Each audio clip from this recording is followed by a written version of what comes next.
Hey guys, मेरा नाम आनंद है और आप देख रहे हैं कोडिटब। आज के इस वीडियो में हम बात करने वाले हैं पाइथन के एक बहुत ही इंपॉर्टेंट टॉपिक के बारे में, जिसकी वीडियो ऑलरेडी मेरे प्लेलिस्ट में तो है ही, बट बहुत सारे स्टूडेंट्स ने ये कहा है कि सर जो वाइल लूप पे जितने आपने प्रोग्राम्स बनाए हैं वो सारे प्रोग्राम्स की प्रैक्टिस कृपया आप जो है वो फॉर लूप से भी कर दीजिए। तो ये वीडियो स्पेशली मैं उन सारे स्टूडेंट्स की रिक्वेस्ट को ध्यान में रखते हुए बना रहा हूं जिन्होंने मुझसे ये रिक्वेस्ट किया है कि वो चाहते हैं कि वाइल लूप के प्रोग्राम कैसे हम फॉर लूप में कन्वर्ट करेंगे पाइथन में। तो चलिए स्टार्ट करते हैं।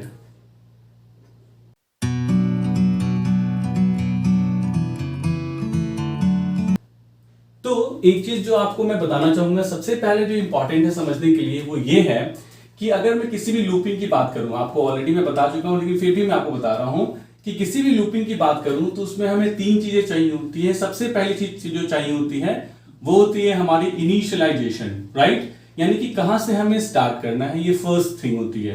दूसरी चीज जो हमें चाहिए होती है वो होती है कंडीशन, ठीक है।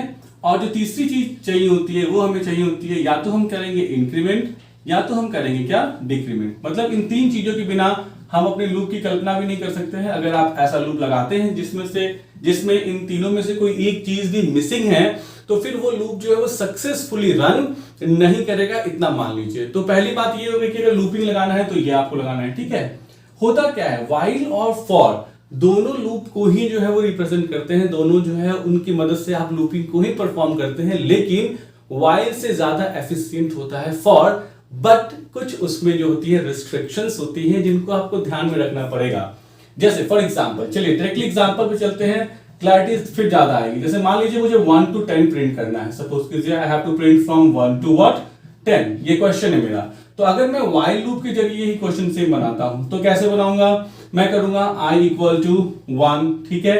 फिर कंडीशन क्या लगाऊंगा, while i is less than equal to what, 10, और फिर यहां कोलोन साइन दूंगा और फिर मैं यहां क्या करूंगा, प्रिंट करूंगा i को, है ना, और i इक्वल टू क्या कर दूंगा, i प्लस 1। तो अगर इसमें मैं बात करूं कि कौन कौन सी चीजें क्या हैं, तो देखिए सबसे पहला वाला जो लाइन है वो क्या है, हमारा इनिशियलाइजेशन है। हमने क्या कर दिया, i को 1 से इनिशियलाइज कर दिया। फिर while के साथ जो हम एसोसिएट करते हैं वो क्या होता है, वो हमारा कंडीशन होता है। तो ये हो गया हमारा कंडीशन, और फिर हम बार बार i को प्रिंट कर रहे हैं और i को यहाँ पे एक से क्या कर रहे हैं, इंक्रीज कर रहे हैं। मतलब ये हो गया मेरा क्या, इंक्रीमेंट। तो इनिशियलाइजेशन, कंडीशन और इंक्रीमेंट और डिक्रीमेंट, मतलब इस क्वेश्चन के लिए तो इंक्रीमेंट है, हमारा लूप प्रॉपर है। और यही लूप अगर आप बिल्कुल इस कोड को रन करेंगे तो आपको 1 to 10 क्या करेगा, प्रिंट करके दे देगा यूजिंग व्हाइल। अब सेम क्वेश्चन को अगर हम बनाते हैं किस लूपिंग से, फॉर लूप से, तो फॉर लूप को पहले समझ लीजिए। फॉर लूप एग्जैक्टली होता क्या है, ये देखिए।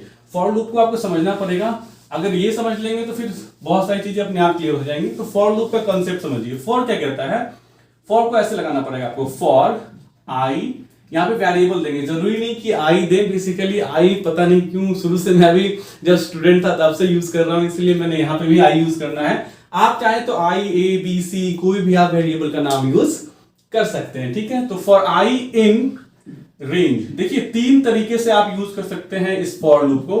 तीन तरीके में सबसे पहला तरीका क्या होता है, for i in range and then in bracket, suppose कीजिए आप यहां देते हैं क्या, 5, ठीक है, और यहां पे आप क्या कर देते हैं, प्रिंट, और कर देते हैं प्रिंट किसको, आई को। अब ये एक कोड हो गया और इसको आप चाहे तो रन कर सकते हैं। तो इसमें होता क्या है, देखिए ये जो वैल्यू आप देते हैं ये value as a end value consider कर लेता है हमारा पाइथन। इस वैल्यू को क्या करता है, वो as a end value consider कर लेता है। तो 5 पे जाके एंडिंग होगी, तो अगर इसको एंड वैल्यू की तरह कंसीडर कर लिया, ठीक है, तो इनिशियलाइजेशन किससे करता है, तो ध्यान समझिएगा, ऑटोमेटिकली इस लूप का इनिशियलाइजेशन, जो आई का इनिशियलाइजेशन है, ऑटोमेटिकली ये कितना से सेट कर देगा, 0 से सेट कर देगा। मतलब जब हम फॉर लूप को यूज करते हैं और सिर्फ एंड वैल्यू देते हैं तो उस केस में क्या होता है, ऑटोमेटिकली इनिशियलाइजेशन हो जाता है 0 और इंक्रीमेंट ऑटोमेटिकली हो जाता है i equal to i plus 1। मतलब इनिशियलाइजेशन 0 से हो जाता है और ऑटोमेटिक इंक्रीमेंट कितने से हो जाता है, 1 से हो जाता है। तो क्या होता है, तो देखिए जब i 0 से स्टार्ट हो गया तो ये 5 तक जब हम कहते हैं तो ये एग्जैक्टली 5 तक नहीं जाएगा, ये 1 कम तक जाता है। यानी कि जो भी वैल्यू आप देंगे उस वैल्यू से 1 कम तक जाएगा। तो अगर आपने यहां 5 दिया है तो ये 5 तक नहीं जाएगा, ये 4 तक जाएगा, ये ध्यान में रखिए, ठीक है। तो जब शुरू हुआ 0 से, तो ध्यान दीजिएगा 0 से स्टार्ट होके ये कहां तक जाने वाला है, 4 तक जाने वाला है। कितने से इंक्रीज होगा ये, 1 से।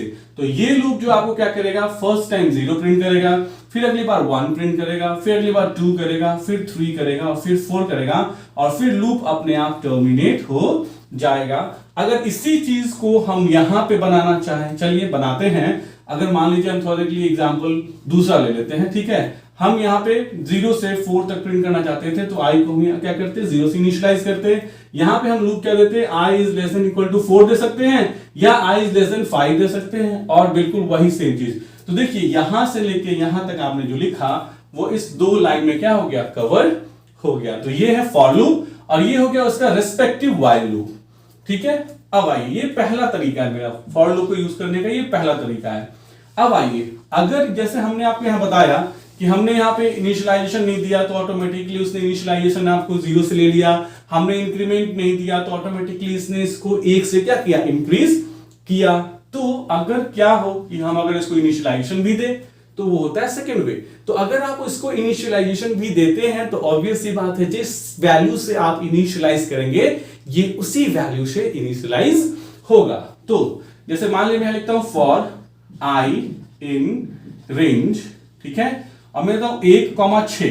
तो 1,6 देने का मतलब क्या हुआ, ये होता है मेरा स्टार्ट वैल्यू जहां से मुझे स्टार्ट करना है, ये होता है मेरा एंड वैल्यू। तो आपको मैंने बताया था जो भी वैल्यू आप देंगे उससे एक कम तक जाएगा। तो अगर आपने यहां 6 दिया है तो ये कहां तक जाएगा, ऑब्वियस सी बात है 4 तक जाएगा, सॉरी 5 तक जाएगा। तो लेकिन इनिशियलाइज कहां से होगा, 1 से।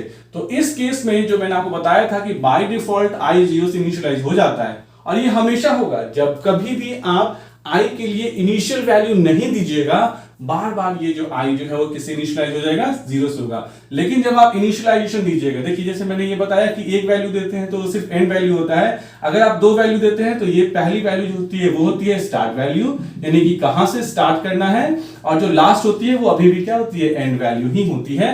लेकिन ये कभी भी लास्ट वैल्यू से एक पहले तक जाता है, तो इसलिए 5 तक जाएगा।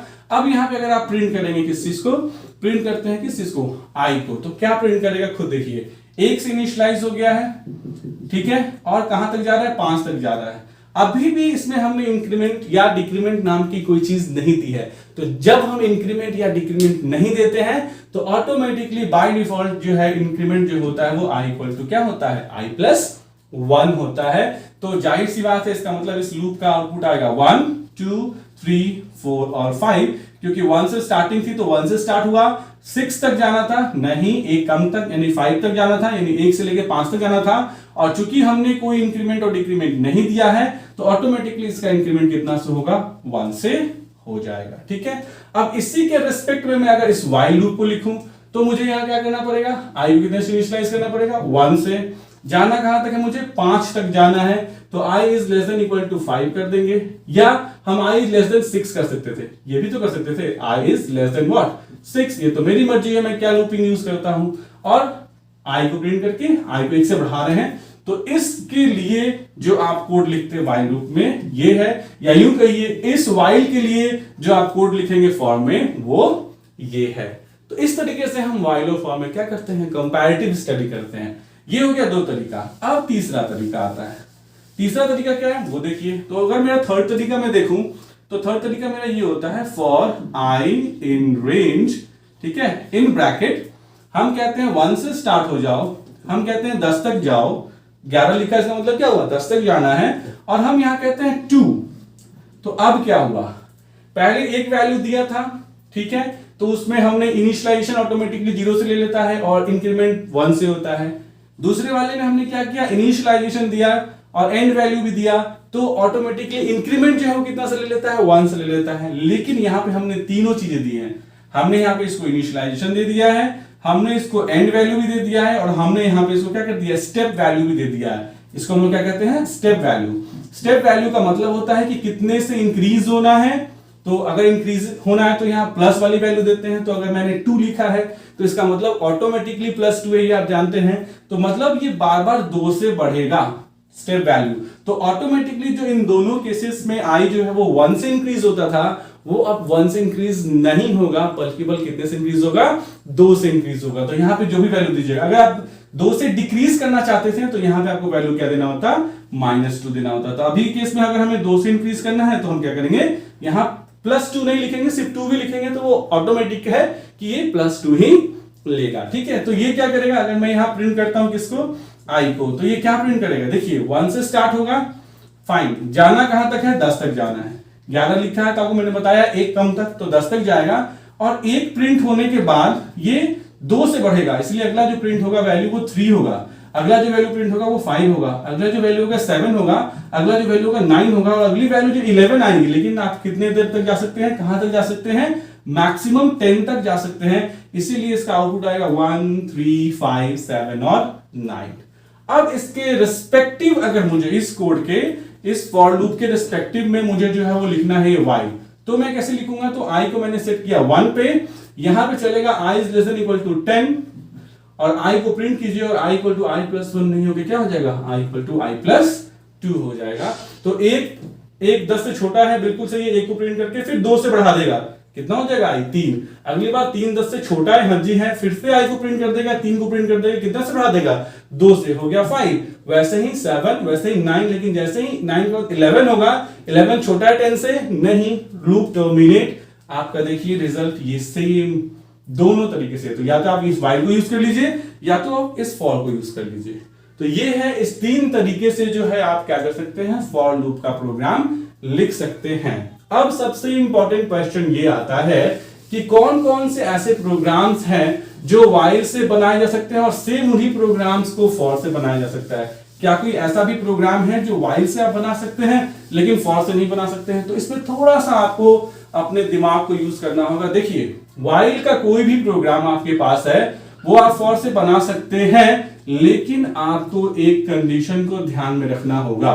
वो कंडीशन क्या है, तो वो कंडीशन सिंपल सा मैं आपको शॉर्टकट बताऊं तो ये बता सकता हूं कि while का जो आपका कंडीशन होता है, ठीक है, इसमें 1 से इंक्रीमेंट करना हो तो i इक्वल टू i+1 कर लीजिए, कोई दिक्कत नहीं है। अगर 2 से इंक्रीमेंट करना हो तो i इक्वल टू i+2 कीजिए, कोई दिक्कत नहीं है। 1 से डिक्रीज करना हो तो i इक्वल टू i-1 कर लीजिए, 2 से डिक्रीज करना हो तो i इक्वल टू i-2 कर लीजिए। मतलब जब आप while लूप में ये देखेंगे कि किसी एक खास वैल्यू से इंक्रीमेंट हो रहा है या किसी एक खास वैल्यू से डिक्रीमेंट हो रहा है, यानी कि या तो इंक्रीमेंट 1 2 3 4 5 6 किसी से हो रहा है, या तो डिक्रीमेंट 1 2 3 4 5 6 किसी एक से हो रहा है, यानी कि प्रॉपर इंक्रीमेंट और प्रॉपर डिक्रीमेंट है, तो सारे प्रोग्राम को आप फॉर से बना सकते हैं। जैसे 1 से 10 प्रिंट कीजिएगा तो इसमें इंक्रीमेंट क्या होता है, i equal to i+1, yes, ये प्रोग्राम बन जाएगा। 1 से लेके n तक प्रिंट करना है तो इसमें भी जो होता है वो क्या होता है, i इक्वल टू i+1, ये भी बन जाएगा।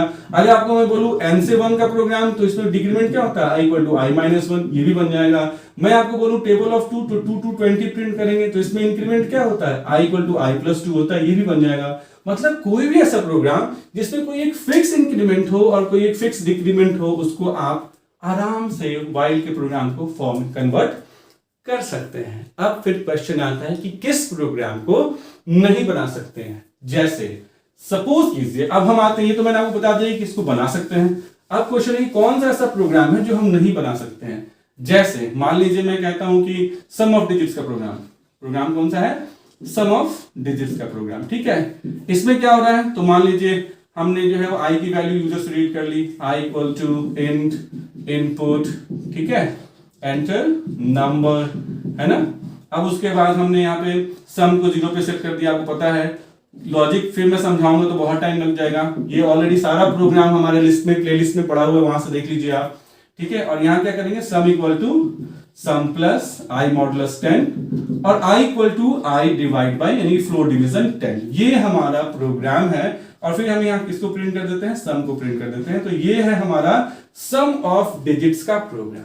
लेकिन क्या इसमें increment i equal to i+1 है, क्या इसमें increment i equal to i-1, यानी किसी एक वैल्यू से प्रॉपर्ली ये बढ़ रहा है या घट रहा है, तो आपका जवाब होगा नहीं। तो इस प्रोग्राम को हम फॉर लूप से नहीं बनाएंगे, या यूं कह सकते हैं सिंपल शब्दों में कि नहीं बना सकते हैं, यही कॉन्सेप्ट रखेंगे। तो क्या कॉन्सेप्ट रखेंगे कि जहां कहीं भी आपको कोई ऐसा प्रोग्राम मिले जिसमें डिवाइड होके आई की वैल्यू कम हो रही हो, जैसे i equal to i divide by 10 या i equal to i divide by 100 या i equal to i divide by 3, जो भी हो रहा हो, ठीक है, i equal to i divide by 3, तो मतलब जो डिवीजन का कॉन्सेप्ट है उस केस वाले प्रोग्राम्स को आप फॉर से नहीं बना सकते हैं। तो यही है कि कौन सा ऐसा प्रोग्राम है जो फॉर से बन सकता है, कौन सा ऐसा प्रोग्राम जो फॉर से नहीं बन सकता। इसलिए स्टार्टिंग में एज अ लर्नर आपको व्हाइल पे ज्यादा कॉन्सेंट्रेट करना चाहिए, लेकिन फॉर बहुत ज्यादा इंपॉर्टेंट हो जाता है जब हम किसको यूज करते हैं, लिस्ट की प्रोग्रामिंग को यूज करते हैं, क्योंकि लिस्ट में आपको पता है जो इंडेक्सिंग है हमारी हमेशा कितने शुरू होती है, 0 से 1 2 3 4 5 ऐसे ही जाती है इंडेक्सिंग। तो ऑब्वियसली बात है अगर हमें इंडेक्सिंग को एक्सेस करना है तो 0 से स्टार्ट करना है, तो 0 1 2 3 4 ये +1 हो रहा है। इसीलिए हम लिस्ट के केस में मैक्सिमम जो यूज करते हैं फॉर लूपिंग को ही क्या करते हैं, यूज करते हैं। तो ये था फॉर लूप और व्हाइल लूप का एक कंपैरेटिव स्टडी, जिसमें आपको मैंने बताया कि जो सेम प्रोग्राम आप व्हाइल से लिखते हैं वो आप फॉर से कैसे लिखेंगे, और कौन कौन से प्रोग्राम्स ऐसे होते हैं जो आप फॉर से तो लिख सकते हैं लेकिन व्हाइल से नहीं, और व्हाइल से लिख सकते हैं लेकिन फॉर से नहीं। हालांकि मेजॉरिटी ऑफ द प्रोग्राम वो होंगे जो आप फॉर से व्हाइल से लिख सकते हैं, फॉर से नहीं लिख सकते हैं। फॉर के हर प्रोग्राम को आप व्हाइल में बड़े आसानी से कन्वर्ट कर सकते हैं। तो आई होप आपको ये वीडियो, ये एक्सप्लेनेशन पसंद आई होगी। अगर आई है तो प्लीज लाइक, सब्सक्राइब और शेयर कीजिए। Thanks for watching the video. Thanks.